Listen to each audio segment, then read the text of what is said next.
Okay. Wait, I'm not ready. I need one more sip. I got, I don't know why I didn't share this in Slack yet, but we got if you're into vodka at all, a black fig infused vodka, and it's way too good. Wow, that sounds good. That sounds delicious. Okay. Maybe I shouldn't be telling you that I'm doing that while podcasting, but I'll be fine. It makes you podcast better. I have a high tolerance. I don't think it'll even affect me. So let's do this, and then I can go back to building my underground palace in Dragon Quest Builders.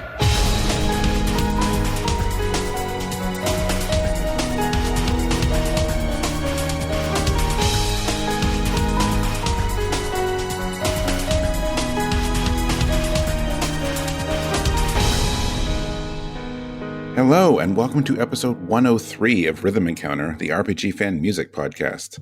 I'm your host, Mike Salbato, and I am here today with three other fantastic panelists, starting with Patrick Gann. Hey, everybody. And do you guys just sit there wondering who I'm going to introduce first? And worried, do I have to be on? Is it me? Am I next? Also, Tyler Trosper's here. Hey. And Gio Castillo. Hey. You know, what better way to start this episode than a weird bit of pressure taking you back to school? Am I going to get called on next? Anyway, I'm glad you're all here. We've been trying to get this episode together for a little while now, but finally the stars and time zones aligned, and here we are recording. So I'm really excited about this. I'm actually glad that all of you picked your songs first, because it really helped me hone in on what to choose, because this is a series with some great music, and it would have been hard otherwise. So, if you're listening, I'm sure you already know by the title that we are covering the Xeno series today.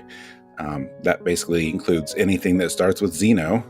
So whether that's Gears or Blade or Saga, it was fair game for this episode. So everyone here is some fan or another, or some level of fan of the series. So I think this is the perfect panel for this episode. So before we get into the music, though, I want to know why everyone is here. Why are you here? Why are you at RPG Fan? No, why are you on this episode? What drew you to this episode? I mean, obviously they're good games and have good music, but let's go Tyler first. Oh gosh. I'm gonna sound like a broken record because you guys have heard me on the Retro Encounter Xenosaga episodes, the Xeno Draft, and the Xenoblade 3 spoiler episode at this point. But yeah, I really love the Xeno series. It's been a huge part of my life, and I absolutely adore the music, no matter which composer. There's been several great composers of the series, and I just love all the music and everything about the Xeno game. Yeah, that sums it up. And hey, not everyone who listens to this listens to Retro Encounter, and vice versa. That's true. So they might not have heard you. And in fact, if you haven't, then yeah, you should check out some recent Xeno Retro Encounter episodes. Yeah. Though don't listen to the spoiler episode until you have played Xenoblade 3, or if you don't mind being spoiled, obviously. Yeah, I do, so I can't listen to it. All right. How about you, Pat? What brought you here? Oh, goodness. The PlayStation 1 era was a very formative time. First of all, just in my life, I was a teenager, right? And then, that's when I started really getting into game music. I started, buying my first import CDs, learning about the game music scene, started writing about them on RPG Fan in 99. So there are a handful of really standout soundtracks from that time, both original and arranged albums from that era, and I think Xenogears is top tier, both its original soundtrack and its first arranged album, which we'll be talking about in a bit. And that game, we've talked a lot on this show about how music, when it hits in the right context with art and story and gameplay, it does something to you, and Xenogears very much so. Probably one of the first games where just reading giant blocks of text with the right music attached to it has a fond place in my memories. So I would say it starts there, and then I kept with the series pretty well. I actually haven't played Xenoblade 2 and 3 yet, so I'm behind. I know the older stuff better than the newer stuff. I think I wrote the reviews for the Xenosaga games for our site, at least 2 and 3. I don't know about 1. I don't think I did one for the first episode. But so I love Gears and I love Saga. I definitely loved the first Xenoblade Chronicles, and I've just been slow on the uptake to the others. Well, there's so much game now. I mean, just between those 3 alone. I know. Yeah. I know. Did you play X? I did play X, and I love the music for X. Mm-hmm. I'm very excited that we're going to be hearing a bit from it in this episode. Awesome. That leaves you, Gio. Well, I guess I can answer too, but I'll go after you. Yeah. For me, I think I have the exact opposite perspective from Pat, because I'm actually here to listen to the older music from the older games, because I've never played them. I've never played Xenogears or Xenosaga, and all I know is Xenoblade. So so like for 2 reasons, like I wanted to hear what the older music sounded like, and also I wanted to bring some songs that I'm surprised have never been featured before, because they're like fan favorites. They're like I don't want to spoil what songs I'm bringing, but like I think any Xenoblade music fan knows these songs, and they're famous for a reason. Yeah. Well, it's one of those things like, and I'll talk about this even my first song today. Like sometimes a lot of us will come into the show and be like, look, we want to represent, whatever the theme is or this specific game, but we don't want to go with the obvious one. Like if there's an occasion to bring up Final Fantasy VII, like most of us will not bring One Winged Angel because everyone knows it. Like you're usually not introducing anyone to anything new. So you usually go somewhere else. But like, I think so many of us do that. Then we look at our database of songs and it's like, wow, there's so many moments of why has this not been on the show before? And that's probably why, but it's worth having on. Yeah. I also like, my impulse is always to bring something that like no one ever talks about, like a hidden gem. But I feel like, if there was any time to bring these songs to the table, it would be this episode. Yeah, absolutely. So I'm incredibly good at starting games and not finishing them. So luckily I was young enough when Xenogears came out that I had finished that one and the first Xenosaga, and that's it. So I'm definitely much more familiar with the music, because even though I haven't finished 2 or 3 or any of the Blade games, I have listened to their soundtracks extensively over the years. So that's my thing. I really wish the Saga games. I know people keep wanting like some kind of remaster, and Bandai's like, there's no money in it, but I don't know. I just think there could be. Like I think those 3 and sorry, go ahead. Oh, sorry. I was gonna say, like, did you hear about like they're remaking Baten Kaitos instead of Xenosaga? Well, allegedly, which is funny if true. Even though that has great music too. Yes. I would honestly be down for even just like remastered ports of those games. They're great games. Oh yes. Yeah. Yeah, that would be, if that really happens, even though I've only seen it on one weird video game site I've never heard of until this week. That would be pretty shocking. It was probably one of my favorite soundtracks of Motoi Sakuraba. Yeah, I don't mean to spread misinformation, readers. Like I'm the news guy, so I shouldn't be. It's an interesting rumor. It is. Yeah. I mean, you never know. Like, fingers crossed. If that same site had said something like early last year that Square is going to remake Live Alive, you would never would have believed it either. So that's a good point. Yeah, that's true. So really, what I'm getting at is I want Xenogears to be remade in that style.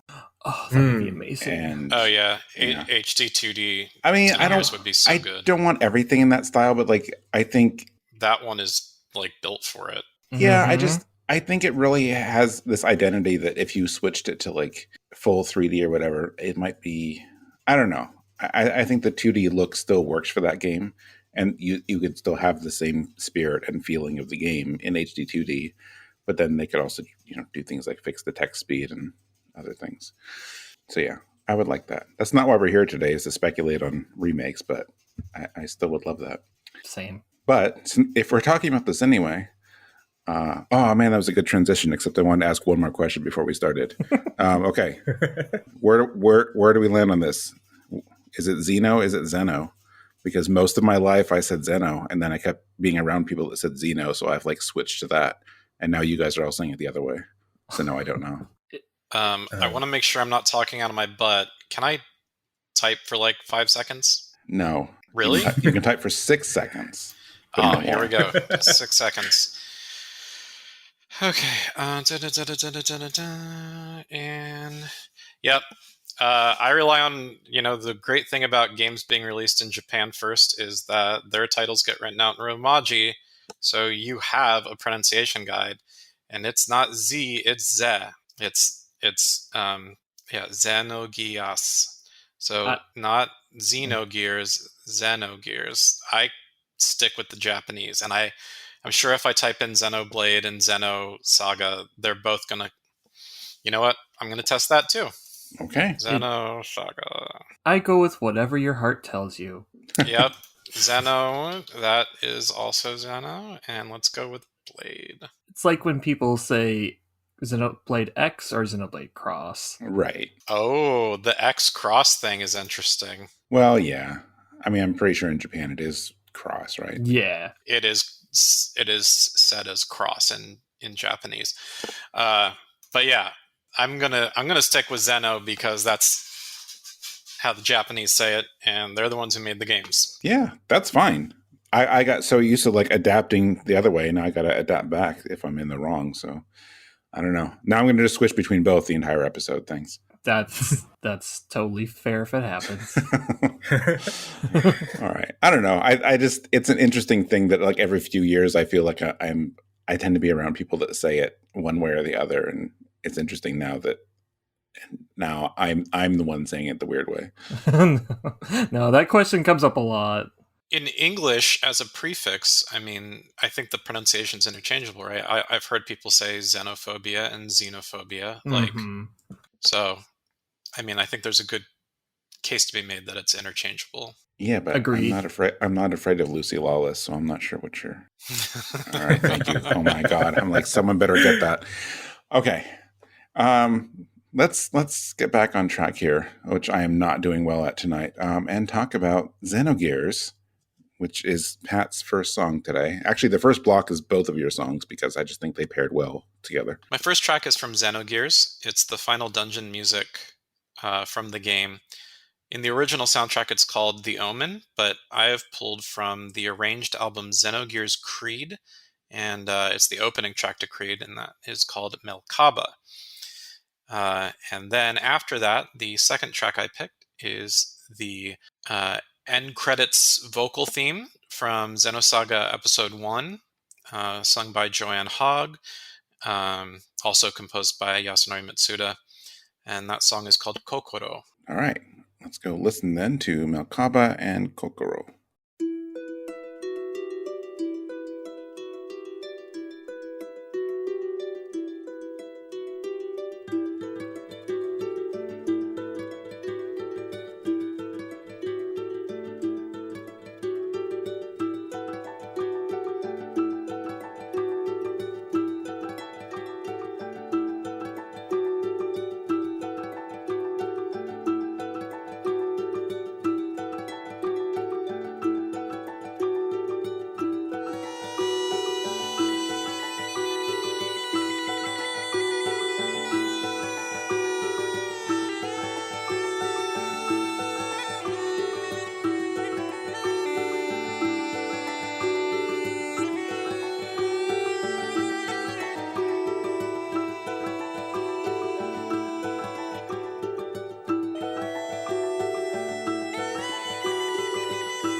into my life.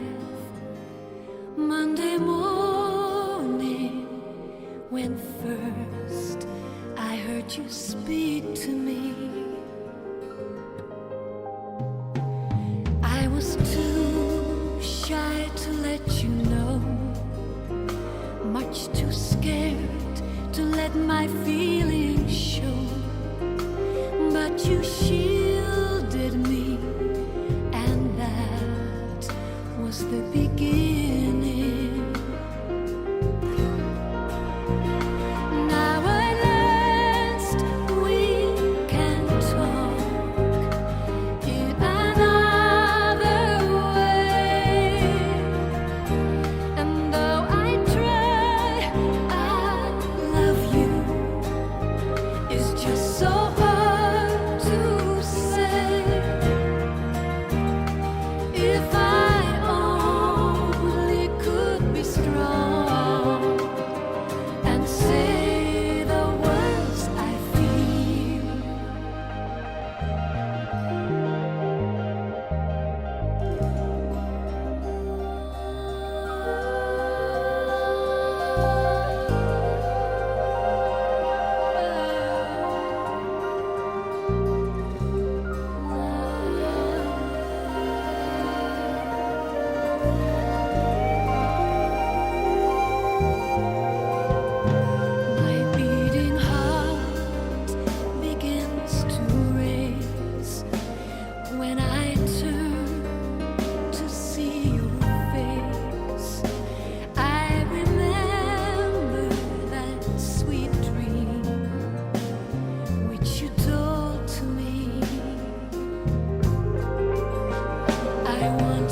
All right. Well, those were two beautiful songs. Again, these are, in my mind, seminal pieces from Yasunori Mitsuda's incredible repertoire of work over the years. And of course, Mitsuda handled the first two soundtracks in their entirety, Xenogears and Xenosaga Episode I.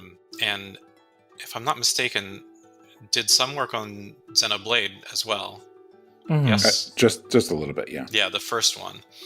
But yeah, he's the series and franchise roots are really in many ways guided by that Celtic sound. A lot, and when I say Celtic sound, I do mean a lot of the instrumentation.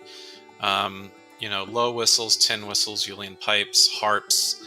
A lot of the stuff that you would expect from Celtic music, he intentionally works in to a lot of those soundtracks, more so than other soundtracks that he's famous for, like Chrono Trigger and Chrono Cross.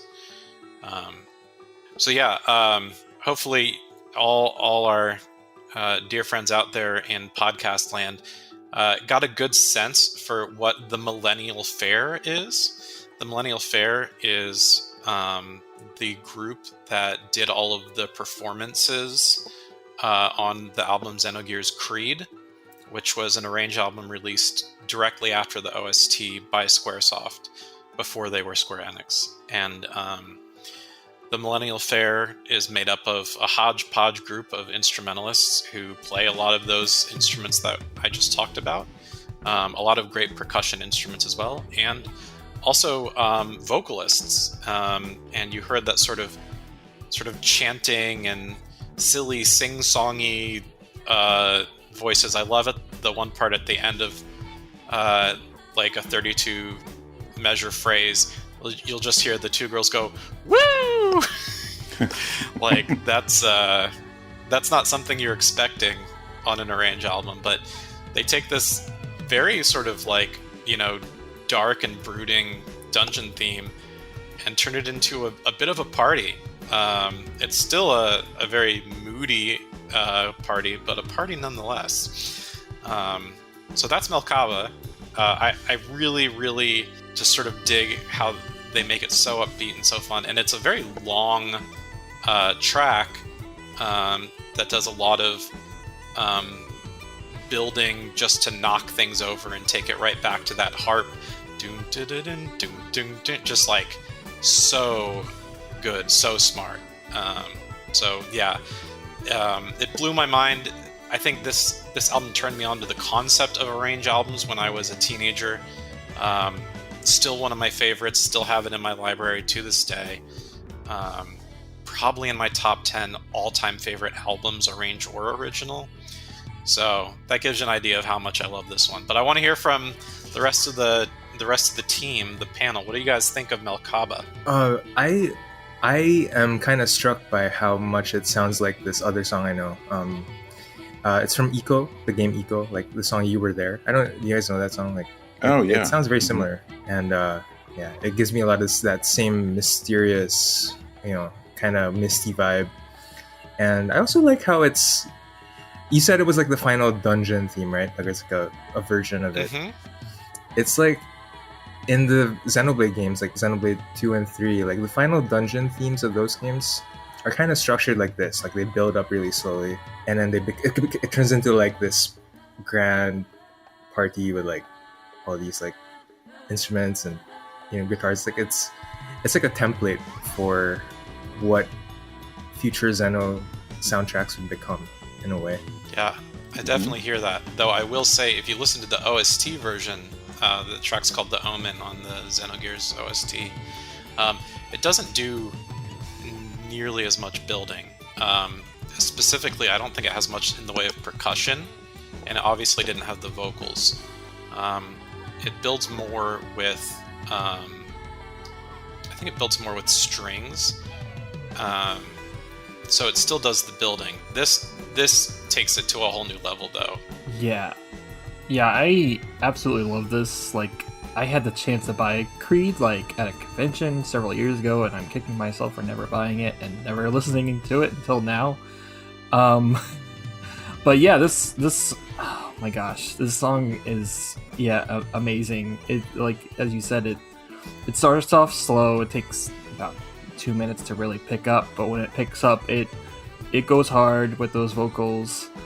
And then I like how at the end it's almost like after a workout, it's the cool down phase and it's slowing down, and it's I love it. Wow, when you brought this on, Pat, I wasn't expecting that the half the panel had heard it before, so that's pretty cool. I always like getting new takes or people who've I've never heard this before. So, but I guess it's hard. I'm sure it's hard to find now, right? Probably harder, but it was reprinted by Square Enix. The Digicube version would probably cost you a lot, but the Square Enix reprint, I bet you could still find for $30 or $40 if you wanted the CD version. I don't think it's streaming anywhere yet, but I'm sure that if Square Enix even hinted at a remake or a port, Square Enix Music would get CREID posted on Spotify and everywhere else. Yeah, but I think someone has a dog. Whoop. Oh god, I think that's a dog outside. Sorry about that. Oh, it's okay. Yeah. The dog just loves the Xeno series, We're on board. We agree with the dog. Oh, the dog saying, where is my Xenosaga remaster? I agree with question you, is, dog. Gio, can you pet the dog? Oh god, I'm pretty sure it's like a Siberian Husky, and I've met it before. It's quite slobbery. I don't like touching it. Also, if it's that barky, you probably don't want to go over there and try to pet it. Yeah, right now. Good point. Anyway, it's interesting to me that I think my story is it's a little similar to yours, Pat, and I didn't realize that because this is one of the first arranged albums that I also ever bought. It might be my first. I'm not actually sure about that. But I can't think of one before that, so it might have been this one.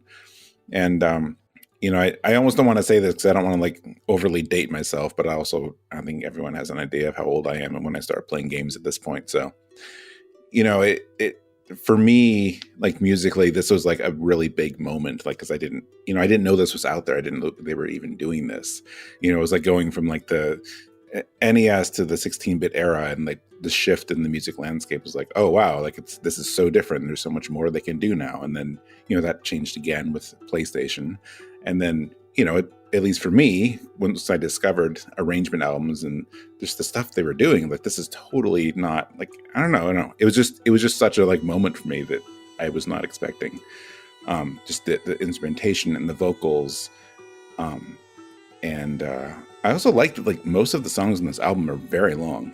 There's not a ton of them, but this song is over 7 minutes, and I like that for some of these arrangements because it really gives the song time to breathe. You can really listen to every little bit of it, and yeah, it's unless my time frame is off here, and I'm sure you can correct me if I'm wrong here, Pat. Is this the first time Mitsuda really really leaned into Celtic music to this degree, or is it just the first time I knew about it?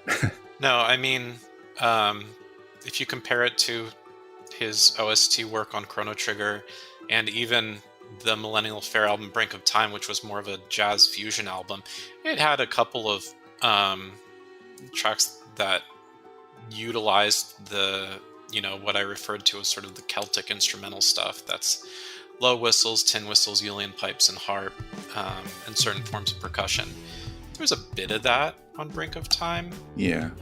But there, from Chrono Trigger's OST and the Brink of Time Arrange album, there really isn't much of anything that Mitsuda did from there to Xenogears. I think he worked on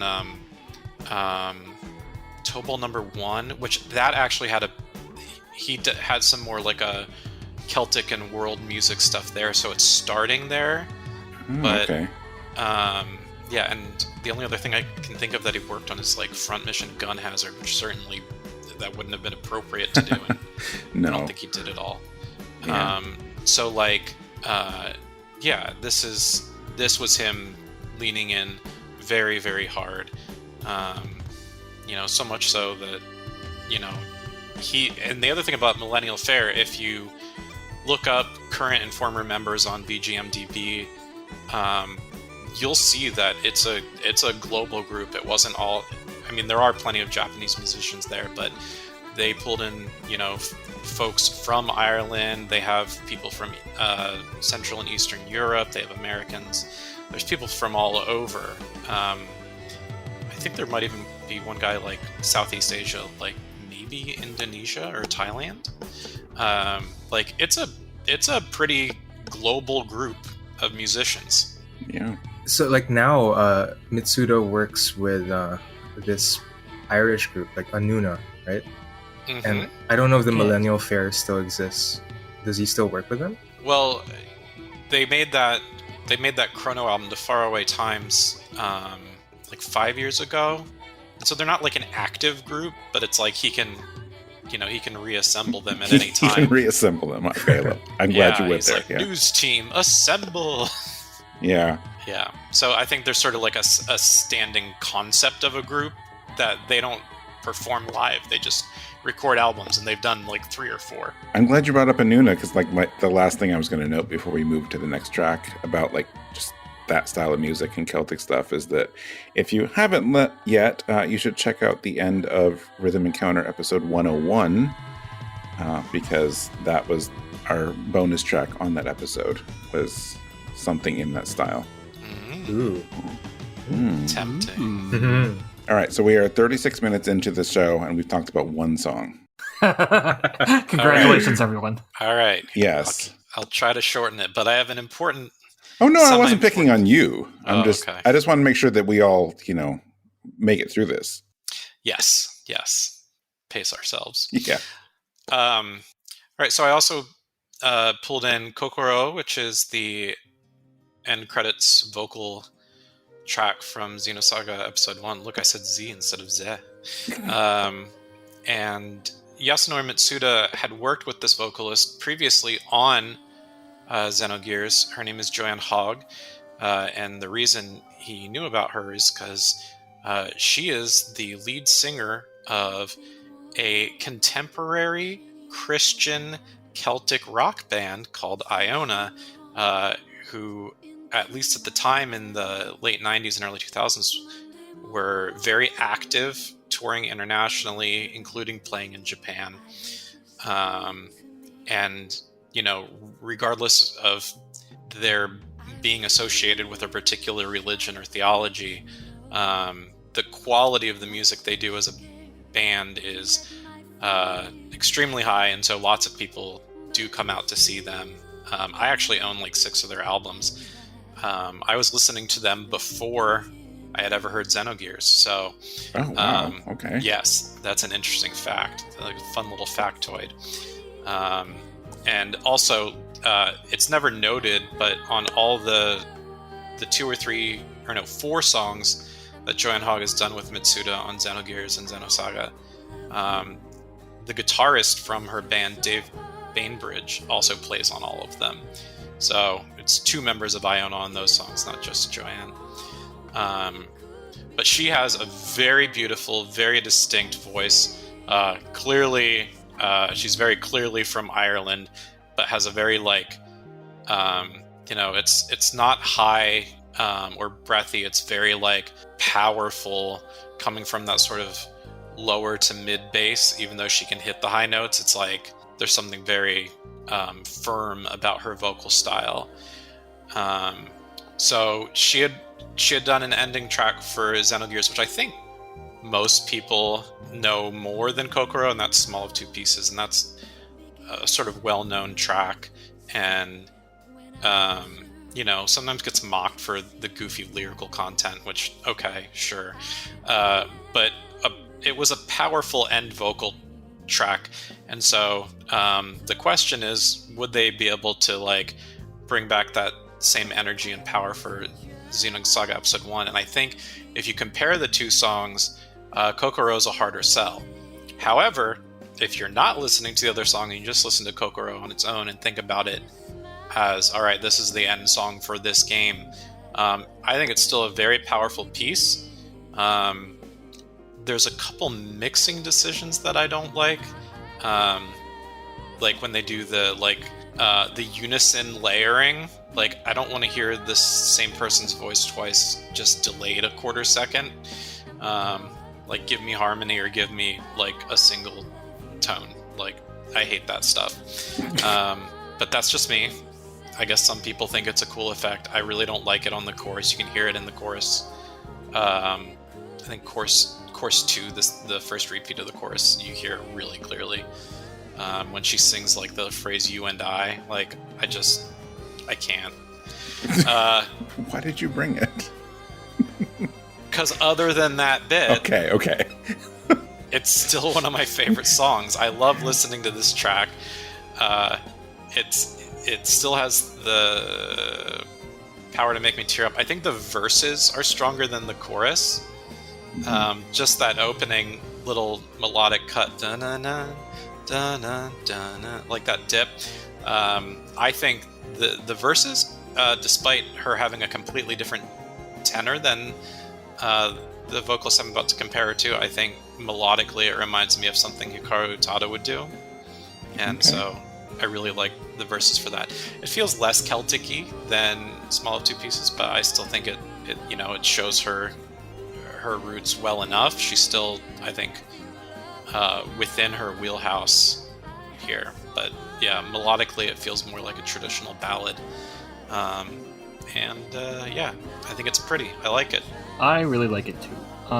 Because in a ways, I definitely see the DNA from, because it reminded me, like when I heard MELKABA, it like the pipes. It really reminded me of that. But Kokoro is a lot more melancholic than MELKABA, and I just have a lot of fond memories because I actually listened to Kokoro first, so I have stronger ties to it than some of the other Joanne Hogg songs. But it still really hits hard into Kokoro for me.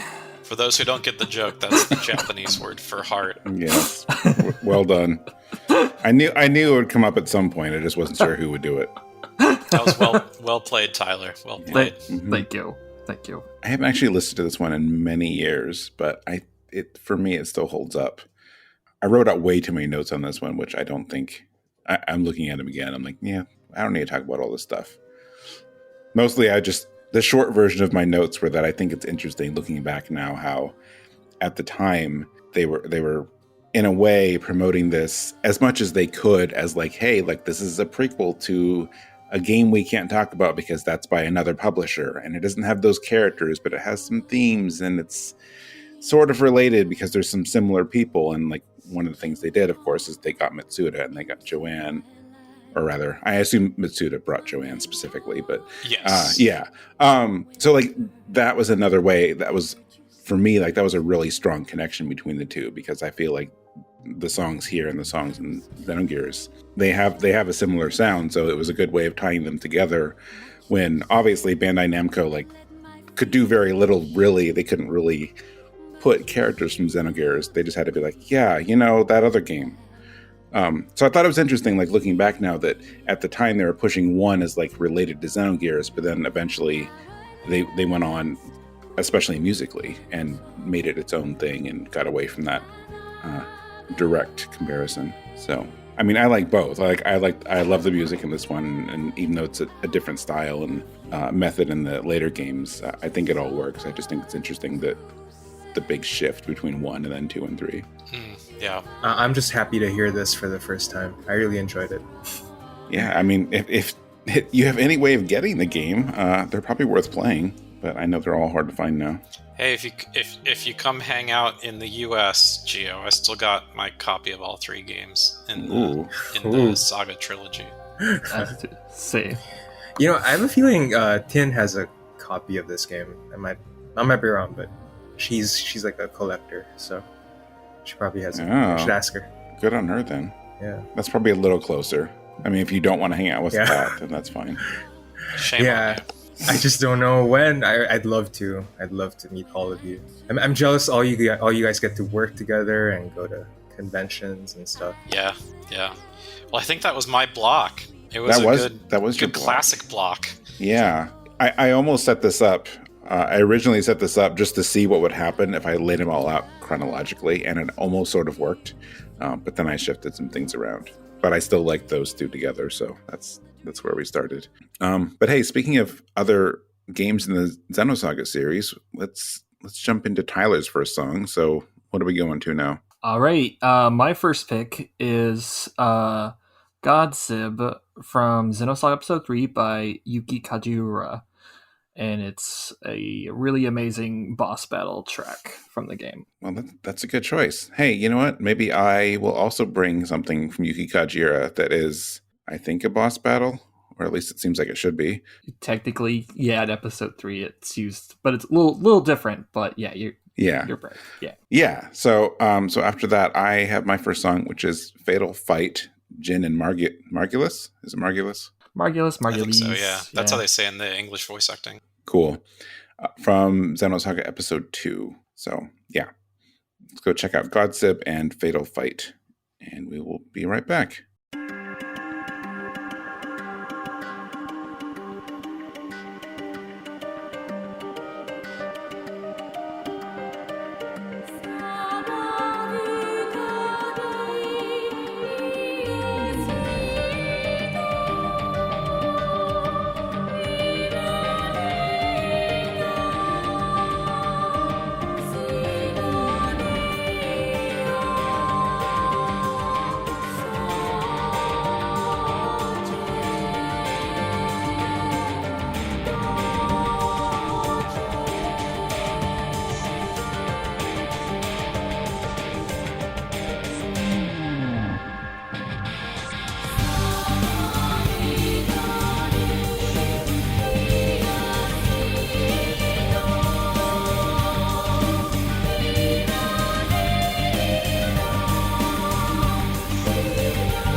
So yeah, Godsibb. I remember hearing this track in some of the trailers before the game came out, and like in general, Yuki Kajiura went really hard in the boss battle themes in Xenosaga Episode 3. So a lot for Godsibb, especially, I didn't expect it to be a boss battle theme. I thought it'd be some epic cutscene of some sort, but it's just a really chaotic, just a really good song for a pivotal fight. Probably about halfway or more into the game.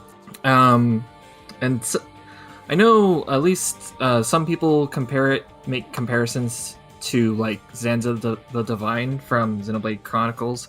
It's as Mike mentioned off the air, it's very reminiscent of Godsibb in a way, but there's a lot of differences between the two songs, but it's still kind of interesting to compare the two together. And yeah, I just really love Godsibb. Yeah, it's one of my favorites on an album that's really just full of favorites. Mm-hmm. I like it when a song can convey, like, this is a really good example of a song that can convey a really strong sense of tension and foreboding without really having that traditional like foreboding sound to it. Like the tempo is just slow enough that it adds this real weight. Like every note has this weight to it. Although my favorite part is the bridge. And I'm using a musical term, and I actually had to look it up and make sure I was using it right, because I'm really trying to be better about that. But yes, the bridge where like when that ends about the 2-minute mark and the last part of the song kicks in, it's just so good. Like it's just really just a satisfying like increase in like intensity. So yeah, good choice. It's a different composer. Like it's Yuki Kajiura, but it has like a lot of the same DNA as like a song from Xenoblade or Xenogears. It's a pretty consistent, like the instruments it uses and like the way the song sounds. It could very well fit in Xenoblade 1, I think. I find that really cool. Like there's like I know Xenoblade, the Xeno series, like the music is so diverse, but it's cool to me that there's like this through line of like the way the choir sounds, like the guitar, like there are songs in Xenoblade that sound like this. I find it, yeah. No, I can see that. I don't usually listen to like these ones and then the Blade games like back to back, but I think there is something to that. I think each of the sub-series does have their own like musical identity mostly, but it's kind of like how the first saga like has a lot of overlap with Xenogears for obvious reasons. But it's interesting that this one, some of these do with the other games, even though there is no overlapping composers. Interesting thing to point out, at least for Xenosaga Episode 3, because I wanted to double check, but Tetsuya Takahashi was credited as like a music composer, or not music composer, music coordinator. Okay. And supervisor, so that might be where some of the DNA came in when it came to like, I don't know, working with Yuki Kajiura. Yeah, I can see that. You had mentioned, Tyler, I think you'd used the word cinematic, and like that, like you could almost see this more for a cutscene than a battle. I think that's the case for a lot of tracks on Episode 3. Oh yeah. Even more so than 2. 2 has a lot as well, but a track that I almost brought on until I realized we had actually used it fairly recently was Hepatica Cosmos, which is another beautiful song. That's a very slow song, and it's a vocal track, and it feels like it ought to be an event theme or cutscene, and it's actually a battle theme, which is like just so great. So Yuki Kajiura, like I feel like, yeah, with her working with Tetsuya Takahashi, I mean, that suggests to me Takahashi's thinking, all right, I want to use a song here in this place.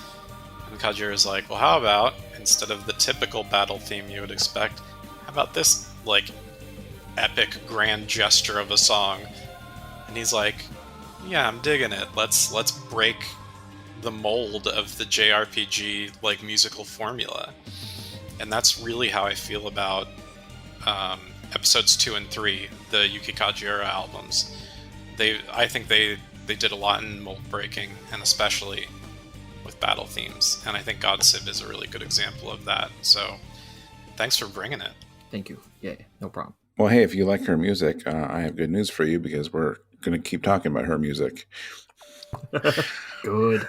A short throwback to the beginning. Like, this is one of those songs that I thought for sure we had on Rhythm Encounter before, so I didn't think it would be an option. But well, here we are. We did have the version of this from Xenosaga 3, but whatever. That was a very long time ago. In fact, it was. Let me look. That was in episode 7, which I think probably puts that at 2014. So I think it's been long enough. Yeah. So this is one of the first songs we heard from the game, or at least the first one that I remember hearing from the game, like in trailers and stuff. Although I don't remember even what we were watching, how we were watching trailers back then. Little thumbnail videos, because that's all we could load. But Cinematech on G4. I recorded that trailer that had Fatal Fight and Communication Breakdown. Yes. And I'm on VHS, and I watched that trailer over and over again before I had internet. Go on. Okay, sorry. No, that's fantastic. I love that you recorded that. Yeah, I don't remember, just because this was actually just so long ago at this point, which is weird to think about for a game like this. But I don't remember if I was familiar with her before, or if this was my introduction to her music. Only because a lot of what her work was in anime, and I don't watch a lot of anime. So whether it was this or right before, I also am really familiar with her work. Her original album Fiction. I mean, she has a few of them now, but at the time, it just really kind of opened my mind up to her music, and I just adore her stuff now. So it was one of those things where it was sad that Mitsuda wasn't coming back for this game, but once I started listening to this song and other songs, I'm like, you know what? I think I'm okay. Yeah, I think you and I, Mike, probably had a very similar experience there. When they announced Episode 2, and we were learning what the game was all about, and one of the things we learned was, Mitsuda's not back on this project. I remember being frustrated and a little disappointed. And then, trailers.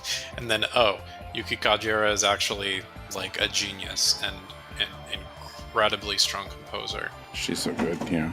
Yeah, and I think there's a reason, not just in terms of the story, why Jin and Margulis had two forms, one on Episode 2 and one on Episode 3. I don't think it was just because their, I don't want to call it rivalry, it's more like hero and villain. Gosh, what do you call that? When it's not rivalry, but it's more like mortal enemy. Yeah, how about mortal enemy? They're like, Jin and Margulis are like mortal enemies, like friends turned enemies. Frenemies. Yeah. Having the song written for Episode 2 and then reused for Episode 3 with, changes in arrangement. I don't think there's any question that part of why that happened is because this song, when it was first written for Episode 2, was just so gosh darn good. It really does stand out and sort of hold melodically. I think it has a bit of that earworm quality to it that really, you only need about 10 minutes worth of looping and you're really not going to forget the way this song sounds in the future. Yeah. This one sticks pretty easily. So it's probably one of the easier songs to remember from Episode 2. While we're talking about Episode 2, though, I just want to quickly lament Episode 2 had a significant amount of composition from another Yes, person. I'm glad you brought that up. Oh, Shinji Hosoe did half of the work for the soundtrack, and that's why when you look at the OST and the cover art on it, the title of the album says Yuki Kajiura Selections. Mm-hmm.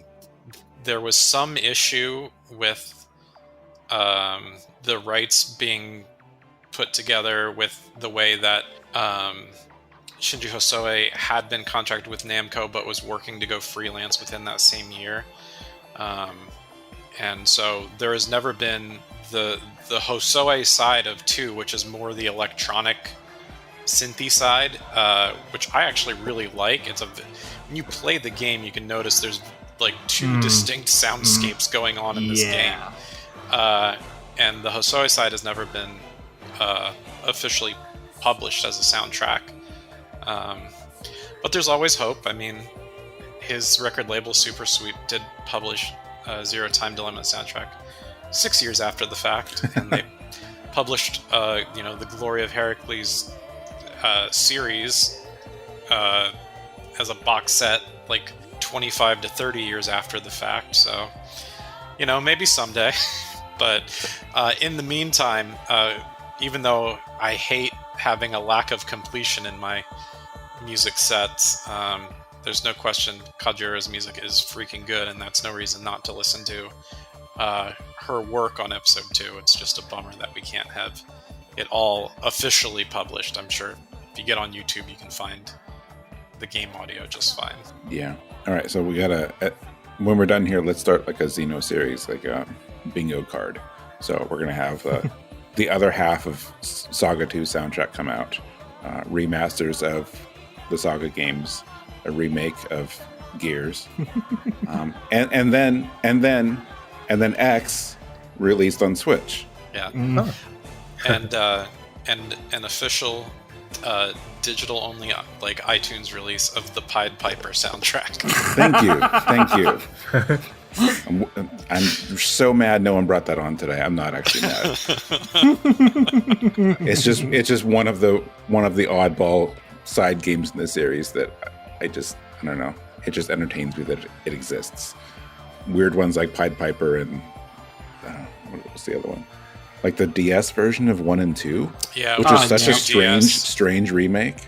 Yeah, it was a weird choice for seems like a demake. Yeah. Which, if you ever read the fan translation of Pied Piper, I really recommend it. It's really good. Oh, it actually is? Yeah. Okay. It's all about it's Ziggy's backstory, right? Yes, Okay. it is Well, all I'm about down with Ziggy 100 years earlier. Yeah. Okay. Yeah, it's supremely interesting. I've always wanted to like learn more about what happens in those games or in that mobile game. Yeah. Well, before you do, let's talk about some more music. Heck yeah, let's do it. Yeah. So I was going for a segue there to Xenoblade Chronicles X. So now it's a really, really forced segue. So my next song is from Xenoblade Chronicles X, or Cross if you choose to call it that. I was going to say we could cross over to the next song. I don't know. Oh, you could, but I'm not going to say Cross. I'm going to say X. You could X over. You could X over, yeah. Anyway, I could have picked one of the incredibly bizarrely named songs in this one. Instead, I just picked one that's a little weird. So it's RE:RX, ARRX. Rearrange. We could just say rearrange, but no, that's how we're going to spell this one. So RE:RX from Xenoblade Chronicles X. And then, Gio, you finally get to bring a song on. Yeah, I'm bringing Mechanical Rhythm from Xenoblade Chronicles, the definitive version of the song. Awesome.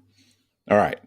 Well, let's go listen to Xenoblade Chronicles X and Xenoblade Chronicles Definitive.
Oh boy, it's the weird one. Xenoblade Chronicles, that was actually in my notes. Xenoblade Chronicles X is definitely the outlier in the series. Like right now, it's the only one of the four of them you can't play on Switch. It's completely different in terms of like the way the story is presented. Like, it's not character narrative driven, or at least not in the same way that the other ones are. The music is completely unlike all of the others, by a person who at the time you mostly just heard referred to as like, oh, this is the one with the music from the Attack on Titan guy. And boy, is it a divisive soundtrack. I was actually looking up the track names because the track names are bizarre, which I guess is just something Sawano does with his track names. And like the track names I have on my copy in iTunes is different than what I saw on VGMDB, like, because they're more nonsense tracks. So I'm like, I looked at the discussion tab on VGMDB, which I usually don't see 105 posts on the discussion thing, and they're all from 2015 before the game came out. And I usually don't even see like people getting angry and like arguing with each other or like complaining about music on that site, because that's just not usually what's there. But boy, people were really mad about this one. I don't really know if people are still actively angry about it, but I do know that it hits so different from the other games that there's so many songs in here that you could really like them or just really hate them. And I mean, even me, like some of the things I heard when they first started coming out, like there were some songs I really didn't like, but a lot of them have actually grown on me once I accepted like that they're doing something different here. And like some of my favorite songs in this series are from X. So this one is a good. It's like a rearrange. It's weird that there's a rearrangement on the original album, but it's like an arrangement medley of like the main theme and some other themes, and it's just. I think it's a good introduction to the soundtrack. It gives you an idea of a lot of what you can expect to hear, like especially in the area, in the field areas of the game. Like it's just huge. It's just big and epic. It has this industrial sound. It's just, I don't know. I just adore this so much. So is it a cutscene song or is it like a field song? I haven't played it since, it's only on the Wii U, so I don't remember if this is something it plays on the field or if it's even, I'm sure it's in the game somewhere. I just can't remember where. It might be one of the field songs, or at least it's a version. Yeah, it has in-game use. It isn't just like a cutscene. Yeah, I just can't think where. I can't remember exactly where. But I mean, like some of the area themes like are this same level of energy. Mm-hmm. So I really like Hiroyuki Sawano. I think he has a ton of range. People go, oh yeah, the Attack on Titan guy, and yeah, if you listen across those soundtracks, like there is a lot of range there as well. And if I'm not mistaken, that's the end credits orchestral piece from Metroid Other M, which is the only thing about Other M worth celebrating. One of two things. Oh, what's the other thing? The other thing is the actual last boss in the game, which makes up for a lot of the game's problems. For me, anyway. I actually will give you that. I like that part too. Yeah. But okay, go on. Yeah, that song is this very like sweeping orchestral track that feels very traditional, and so it's funny looking back from that to what he did on Xenoblade Chronicles X Cross. The word industrial. I can't help but think that someone asked him and directed him to make music that sounded this way, because if they wanted him to do more sort of melodically driven and orchestral work, he would have just done it. Mm-hmm. So like this was a direction that was clearly asked by the developers of Sawano, go this route and let's see what we get. And I think, even with, if you go deep into that soundtrack, there are some tracks that are, depending on your sensibilities, they border on unlistenable. You don't like the new Los Angeles theme, do you? I said depending on your sensibilities. I'm not necessarily one of those people, but I'm trying to, think about, everyone has different tastes, and I think there's it's easy to want to reject this whole soundtrack outright, and it's easy to also cherry pick and say which ones are like, I think this track, RERX, is actually, you know, a good starting place for someone who wants to give this very different soundtrack a chance. Because again, we talked about whether it's Mitsuda or Kajiura, or as we see coming up, the Ace team and others who worked on the Xenoblade Chronicles trilogy. There does seem to be a unifying sort of soundscape, and Sawano's work on X is not part of that unified soundscape at all whatsoever. It is the odd one out, but if you can appreciate it for what it is, I think it's fun. Like, I know this isn't like a fun, like, bouncy go get 'em kind of track, but like, if you can choose to have fun with what you're listening to, like, there's a lot to explore, and I think that's how I feel about the whole soundtrack. Yeah, I agree with you there, because the sound, I really love the soundtrack for X, and yeah, as you said, it's a fun soundtrack. There's some songs that are a little silly, but they're still really catchy. This song, I'm going to say that word cinematic again. It reminded me, like, I don't know, of a score you'd hear like in a movie almost. But that's what I think about when I hear this song in particular. Yeah. I'm gonna attempt the segue. I mean, you said industrial earlier, Pat, and if there's any word to describe the song I picked, it would be industrial. For me, like mechanical rhythm.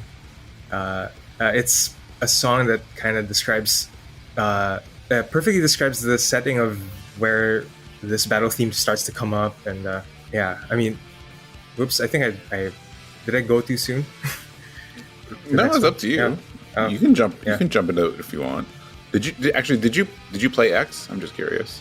I was going to ask everyone. Okay. I haven't. I feel like you guys said everything I wanted to say. Yeah. No, it's okay. Doesn't matter. It's the one least likely to have people playing it. You know. Yeah. I've never even touched the Wii U. So. Well, again, if you come out to visit us, yeah, I'll let you touch. Actually, I'm not going to say that. I'm not saying that. Not where it's being recorded. What's with the innuendos this episode? I did not name the thing the Wii. All right, that wasn't my choice, and you were the one talking about touching it. So, okay, I can't help you. So, I mean, like, anyway, the reason I love this song is because it does a thing that I only hear in the Xenoblade soundtracks, which is like some sort of like key change or like switching of gears, like from like it sound like the song's going one way and then it suddenly it switches, like it turns like into this like grand sweeping, like, oh yeah, like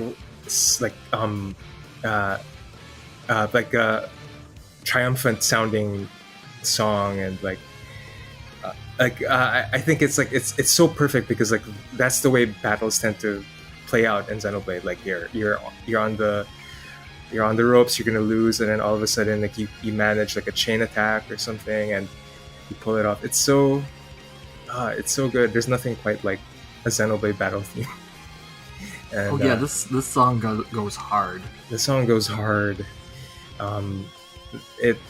There's this guy, like there's this YouTuber like who reacts to music, like that's his gimmick. His name's like Jesse's Auditorium, and like he reacted to this song, and his reaction was so, oh man, it was so, I loved it. Like it's one of his favorite songs he's ever reacted to, and like the way like he talks about like how the guitar, like the way the song is produced, like the guitar just like perfect, like it's so dynamic, like the way like in the chorus, like I don't know, like it's so like it's it's so energetic. Like I love it. Like I listen to the song all the time, like at work. It's so it just makes me feel so good. Yeah. Yeah. I mean, just battle music in the Xenoblade games, period. Like I enjoy all of them. So yeah, this is definitely one of the standout ones. Also, if you can you give me a link or give us a link to that channel? Because I want to put that in the show notes now because that sounds like fun. Yeah, I'll do that. I was curious who it was going to be if I recognize them because there's a guy I watch a bunch. His channel is Marco Meatball, and I fell into it because he does do music reactions whenever there's new songs in Final Fantasy XIV. But he does a lot of stuff. He does Genshin Impact and some other things too, and he's an actual opera singer. So I really think it's interesting getting his perspective on stuff like this, especially when vocals are involved. I've seen him, and I've seen him not for 14, but for Genshin Impact. One of my teen children is a big Genshin Impact fan. Okay. I wish I knew the music better. I'd love to do a whole episode on Genshin Impact music because it's actually like stupidly good if you take the time. Everything I've heard, yeah. I just haven't played it myself either. Yeah, but I've seen Marco Meatball's Genshin Impact videos. They're good. Mm-hmm. Real quick, my thoughts on mechanical rhythm.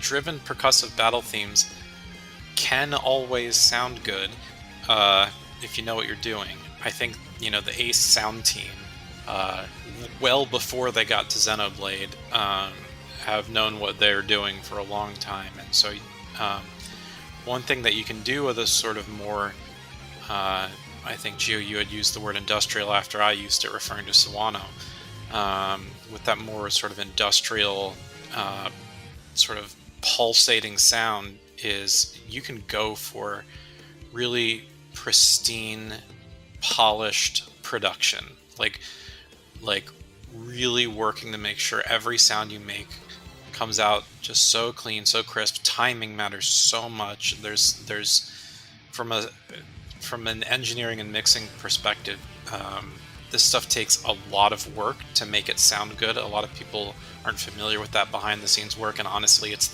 is the aspect of game music production that I know least about is mixing and engineering. But I hear a track like Mechanical Rhythm and I go, a lot of work was done on this beyond the source composition to make it sound this good. And that deserves to be recognized and honored for what it is. Yeah, 100%. And it's the reason why I picked this version over the original, because this one just really, they really spit shine the production here in a way that the original doesn't quite convey. It's not quite the same. Although the original is still really good. I know people who prefer that version over this one. I just feel like this one really fits, that industrial ethos, I guess, of getting to make it really precise and polished up. Yeah. Yeah. It's very crisp. Yeah.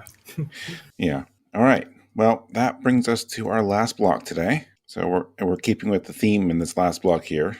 So Tyler, what is coming up next? All right. So for my next pick, I chose More Ardain Roaming the Waste from Xenoblade Chronicles 2, composed by Kenji Hiramatsu. And it's just it's the field music for the More Ardain continent. Okay. Oh, go ahead. Oh, sorry. I thought I had to introduce mine. Well, you do. Yeah. I was going to give you it, but I should let you take the lead there. Go ahead. Introduce your song, Gio. All right. I'm bringing Battle Torna from Xenoblade Chronicles 2, The Golden Country, which is the prequel to Xenoblade Chronicles 2. It was like DLC, right? Yeah, although you can kind of play it on its own. You can buy the game without. Oh, I didn't know that. Yeah, there was a physical copy for it. Mm-hmm. So it's a standalone prequel. Wow, I'm learning new things today. Yeah, I think wasn't it released as DLC, but you could also buy it separate. You could buy it as an expansion. Either or, yeah. Yeah. Oh, that's really neat. Yeah, I'm curious. I'm guessing when whatever it is, the big story DLC for 3 comes out this fall, I'm betting they're going to do the same thing. I have a feeling. Yeah, I bet so too. Yeah, which is great. I mean, I think Nintendo's usually pretty good about their DLC. They give you something really worthwhile, so that'll be exciting. But anyway, we're not talking about 3 right now, at least not yet. Let's go listen to more Ardain and Battle from Xenoblade Chronicles 2.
Yeah, I chose More Ardain, Roaming the Waves. It's one of my favorite tracks in Xenoblade Chronicles 2.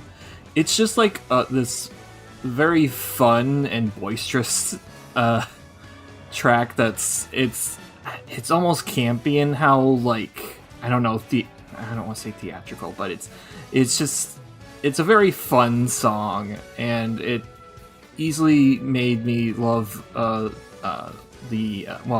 I said continent earlier, but it's more a Titan, the Moraidane Titan, and it's a track that I never get tired of listening to. Yeah, I think for me, as much as we were talking about how super rad the mechanical rhythm track was on Xenoblade Chronicles, and I do really love battle themes. I also love the next track we're going to be talking about, but for me, across the trilogy, the field tracks are where it's at for me. I can get lost in them. Oh yeah, really enjoy them, and I think specifically Xenoblade Chronicles 2 has some of my favorite field themes, and Moraidane might be at the top for me. There's one other, the name of which is escaping me right now, but yeah, Moraidane Wastelands is like legit. Like, I can just vibe out to this one for a long time. Yeah, it's probably my second favorite field theme in the game, and yeah, Xenoblade Chronicles 2 really brings it in terms of like field themes. Like, oh man, the sense of exploration in that game is just helped so much by the strength of the field themes. Like, they're so diverse too. Like, there's like Uriah. I don't know if that's the one you're referring to, Patrick, but like, I think that is the one that stands out as my favorite. Yeah, that's mine too. It's so diverse. Like, that one's like this more of like I don't know, for lack of a better term, like Studio Ghibli-esque feel. Like, yeah, it feels like a piece that Joe Hisaishi would have written. Yeah, it has those stacked fourths in the strings. Yeah. And this one is like I can't unhear it, so I'm gonna be the one to say it, but it sounds like Thriller, like Michael Jackson. I know it's not an original thought, but like I hear it like in the first part, and then my friend I think I've heard that comparison before. I didn't, and now I gotta go listen again. But go on, sorry. And my friend told me like it. Another part sounds like what's the song? Dancing Queen by ABBA, but I don't hear it. I don't hear that much of it. Yeah, well, I think there is sort of a bit of a disco pop vibe to it. Like, it's like almost like disco orchestra kind of sound. Mm-hmm. And I like the aesthetic a lot. The Persona games have dabbled in this soundscape as well, and it generally goes well. So yeah. Okay, yeah. I just listened really quick, like the first 18 seconds. I'm like, oh, okay. Now that I'm listening for it, yeah, I hear it. Yeah, it's there. If Thriller was a big epic song in Xenoblade, it would sound like this. Oh my gosh, that's good. Yeah, all the zombies are Chitans now or something. Yeah, I don't have anything else to add. I think it's just it's definitely a song to remember. You don't really forget it once you hear it. Mm-hmm.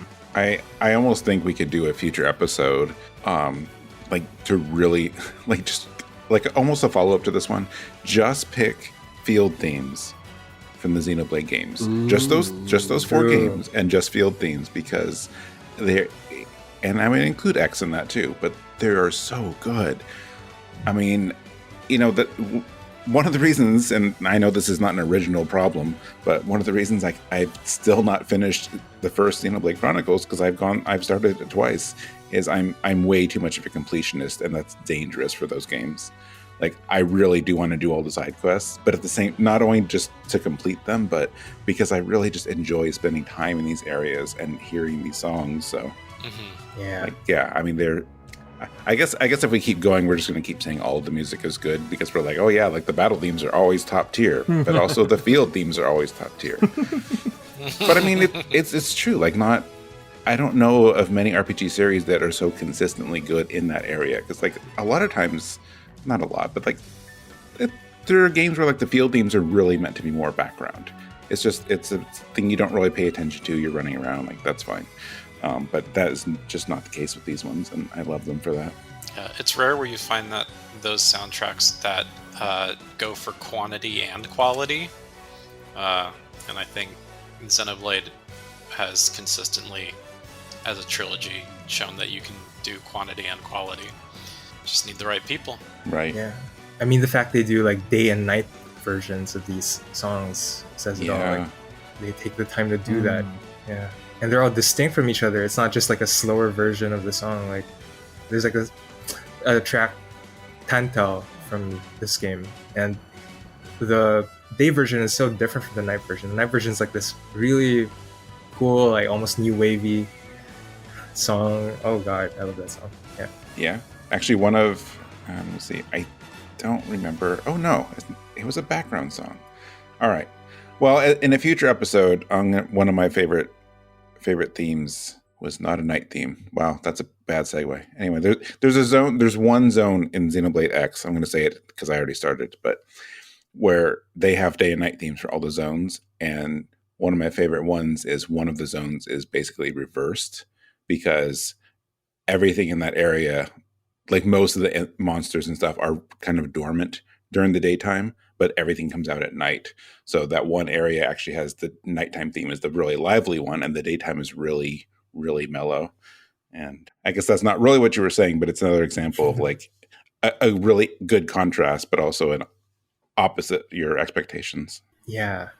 They never really go there. Like, the way the songs are composed never really goes how you expect, which is cool. Like, I never would have pegged more Ardain to, have to sound like this, Like, if you know how the place looks, like, it's just a barren desert. Right, Yeah. and it's this varying empire, and then it's just got this, like, show-tune-y, like, theme, and it's yeah. Yeah. Which I guess brings me to, I guess I can talk about what I'm bringing. Yeah. This is I'm bringing Battle Torna, which is I think I'm pretty sure this is one of the most listened to songs if going by YouTube views, which is like fair. Like, it's It's so good. It's so good. It's this jazz fusion thing that goes on so long. It goes to so many places. Like, my favorite part in the song is like this jazz break, like where the rhythm section just goes crazy, like the piano, the drums, like they're going nuts. And man, I just never get tired of it. It's perfect driving music too. It sounds very fun when you're going fast on the highway. I think Kenji Hiramatsu, this is like his signature style. He makes these really bouncy, dancey songs, and like he kind of takes charge on the battle themes, like moving forward. Like, a lot of the future themes, like in Feature Connected and Xenoblade Chronicles 3, they sound like this. Like, they sound like they have this kind of instrumentation and vibe, and I love it. Can't get enough of it. Yeah, actually, I had in my notes that the part of the song that like always like catches me off guard in a good way is the improv section with the piano and the drums. I think as far as jazz music goes, there's nothing. I mean, as a pianist, there's nothing I like more than being able to just play against a really good percussionist and just like have a great time. And it's so neat when you have this large sort of jazz sound with lots of instrumentalists, and then suddenly we cut back and it's just, yeah, that part always hits me. I like it a lot. Yeah. Yeah, it's such a like upbeat. It gets you jazzed for the battle, and it's easily one of my favorite songs in the Torna, the Golden Country, and Xenoblade 2. It's just right up there. Yeah, no, I mean, I can see why. I had a lot of game to get to before I get to Torna, but this is definitely making me want to get back in there. Well, that is, at least outside of our bonus track, that is a great high note to end this episode on. So, this was a lot of fun. thank you guys for all your songs today. I think it's been cool going from everything from when Xenogears 1998 until today. So that's a long history of music this series has. Yeah, it's the same as our site. It's 25 years. Oh my gosh, you're right. Cool. RPG fans been along for the entire Xeno ride. That's true. That's true. And that's the next series of games. I'm calling it now. Xeno Ride. It's going to be a racing RPG hybrid, like Racing Lagoon. And it's like you thought they were going to bring back Racing Lagoon, but no. Xeno Ride. You reminded me of this like game, like this obscure Vita game, like Drive Girls. Have you ever heard of that? Like, it's like about actually it's like yes. It's just dumb as hell. Like I've always wanted to play it. Like, man, I think it came out in English because I think that's the only reason I know about it, but I can't remember who published it. yeah. Actually, do we cover it? I don't remember if it's an RPG or just like a. I don't know. hack-and-slash. It just struck me as like, oh yes, I have heard of that, but I don't remember anything about it. So that's the one where the girls turn into cars, or they are cars, or something like that. Yeah, Is are that they right? cars that turn into girls or girls that turn into cars? I don't know.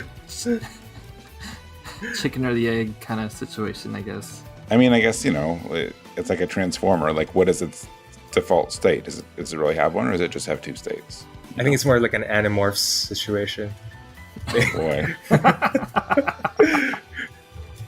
All right. Well, we'll look and see if we need to go back and do like a retro review of Drive Girls, if we cover it or not. I don't think that we do, but hey, if we do, I guess you just signed up for reviewing it. Oh, Oh god. You said you enjoyed it.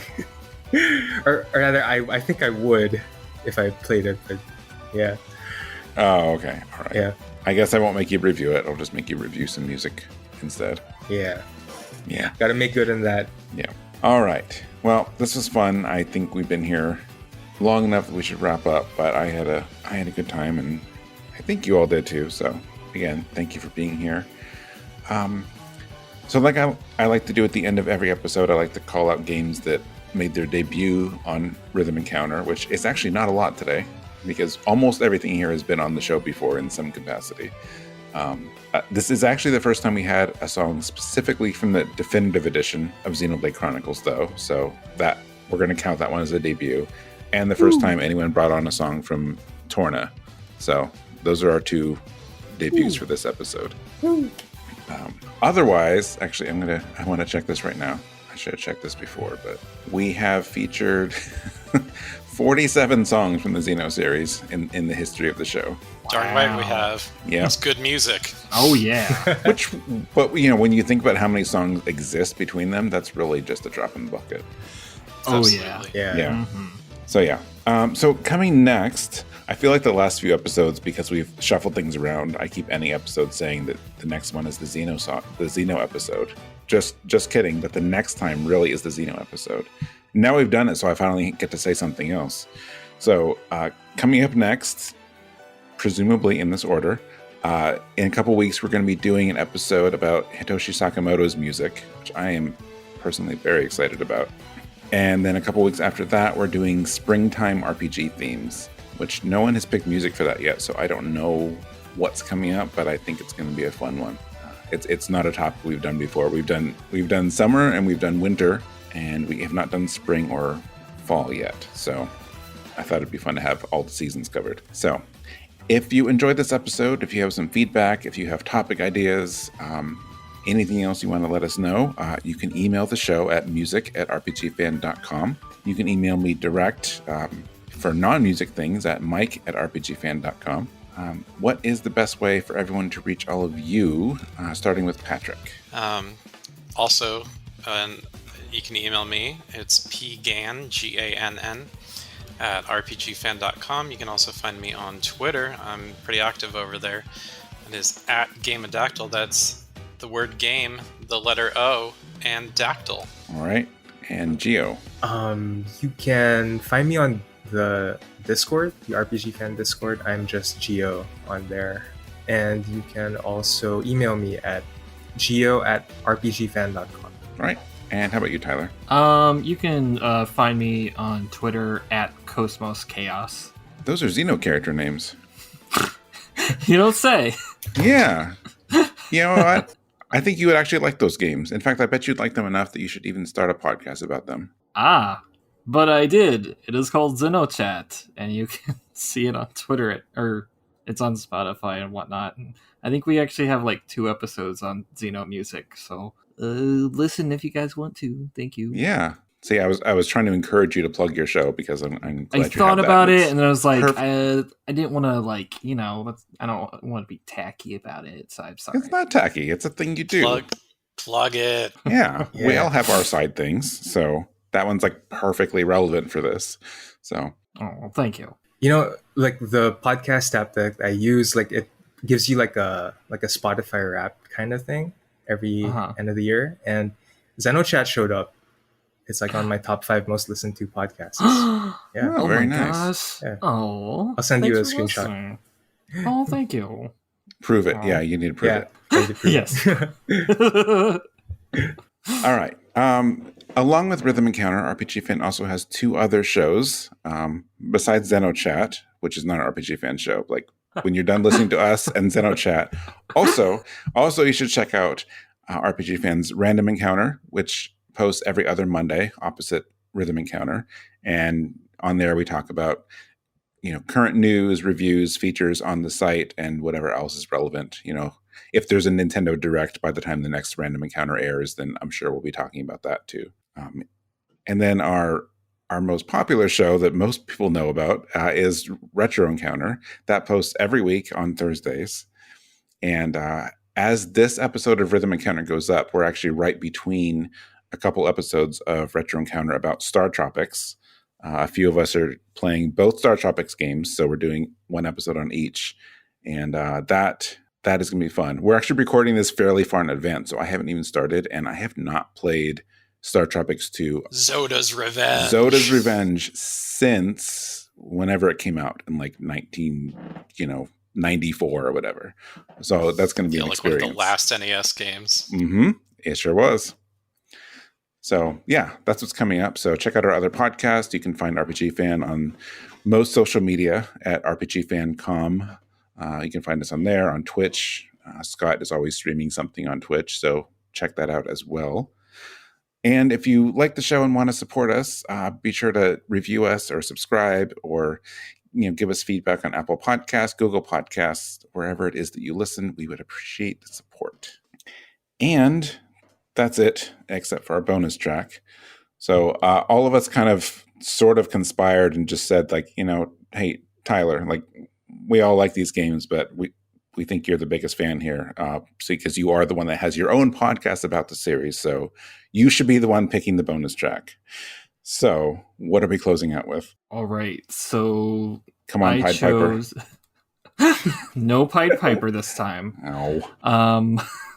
But I chose a track from Xenoblade Chronicles 3, and that is The Weight of Life by Yasunori Mitsuda and Kenji Hiramatsu. Ah, fantastic. We did get a Chronicles 3 song in here. And it's got Mitsuda, so full circle. Yeah, perfect. All right. Well, we're going to close out with The Weight of Life. Thank you all for listening. Thank you, all of you guys, for being here. And we'll see you in the next one.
You want to animal noise me back in, Mike? I mean, I'm fine if you want to animal noise yourself. Oh, you know I animal noise myself every night.